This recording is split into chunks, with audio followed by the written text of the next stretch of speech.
Hello, and welcome to this video about Claudette Colvin and Rosa Parks' Bus Stories by Alexis Camarena and Daniel Rizzo.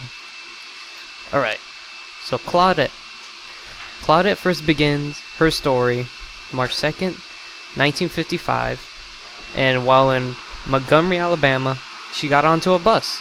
During this time, of course, there was racial tension and segregation. So, on the bus, there's a law that makes non-whites, colored people, to give up their seats to white people. And in this case, she promptly refused to give her seat up to a white person when it was completely full. The bus, I mean. So in her case, she refused to give up, which resulted in a police visit and arrest. She was arrested for 3 charges: violating the segregation law, assault, and disorderly conduct. Here we can see the official police reports for Colvin's arrest. Of course, you can see her fingerprints right here. And here, right here, you can see the person who filed the complaint, Robert Clare, white male. Of course, it was on Montgomery City Lines, Bus Incorporated, on March 2nd, 1955. And we can see clearly here just how a description of what went on in the scene. And of course, here is some more information about Claudette Colvin, who was 15 at the time. Alright, Claudette. So, this is where it starts getting weird, because from the reports it says that the police members were the ones receiving the rough end of being hit by Colvin. But since Colvin in an interview said that she admitted to scratching the officers, but according to her, the officers were the ones that were throwing around racial slurs and cracking jokes about her body. And from there, the police, since they were white, they're able to control more or less the media, and so they depicted Colvin of being rough and vulgar. While on the contrary, those close to Colvin know her as a quiet person who didn't do much things, and she was a bookworm. Yeah, and she was 15 around the time, and she wasn't pregnant when the bus story happened, but she did get pregnant later, which I will get to in a bit. So, why wasn't Claudette credited with the civil rights movement? Well, actually, she sort of did, because she helped testify in the Browder v. Gale case, which helped further the progress in the civil rights movement. She testified with others who were arrested for the bus incident. But here's why I think she might have been hidden, is because of her charges that she was charged with, and the media depiction of how she looked. Then again, she got pregnant during 1956, when the movement was picking up steam, which would have hindered the progress.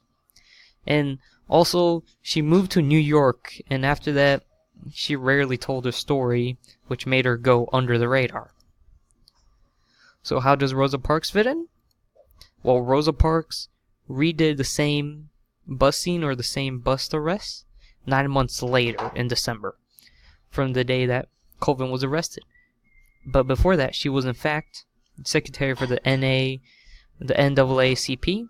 and had a conversation with Colvin when she went to file her report for a lawyer. The NAACP considered a case for a public legal battle, but due to Colvin's situation, it wasn't selected.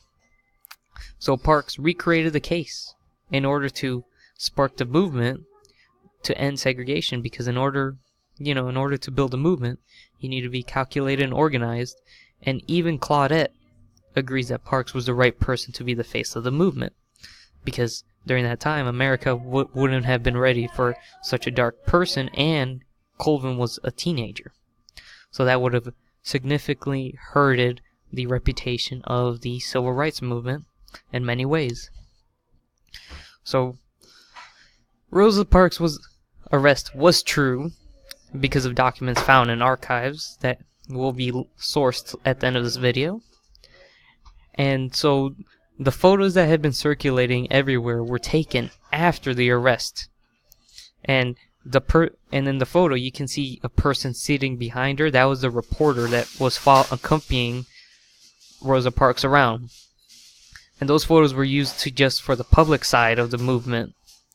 And so she became the face of the boycott, allowing more people to join in the movement because of the newfound icon. Though she wasn't in the Browder v. Gale case, but she played critically in the public side, representing the movement. Here we can see her official arrest documentation. Of course, much less compared to Colvin, because Colvin got charged for 3 different things, while Rosa just got charged for, disobeying the segregation laws. Yeah, and also 2 officers, according to different versions of the story, have been working with the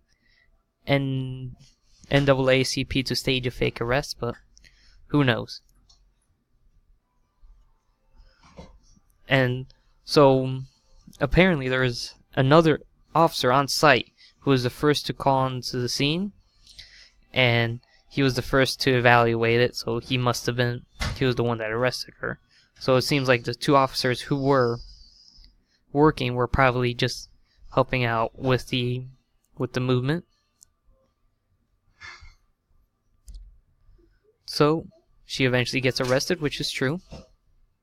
And here's the police officer in 1950 who eventually arrested Rosa Parks.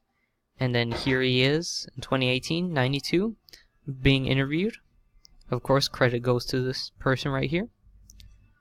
So in conclusion, both stories are in fact true and accurate, but what depends is the circumstances for each. Park's story was used for the civil rights movement media depiction and relations, while Colvin went into the legal path behind the scenes with Browder v. Gale. So it was smart for the leaders of the movement to choose the correct person to represent their movement, to show that they are serious and in business about trying to make a change in the U.S. at that time. So that is it. Here is the sources. Of course, we got Stanford, the archives.gov, a professor from University of Idaho, the Washington Post, NPR, biography.com, and there is another one that I can't see right here. But thank you, and come again.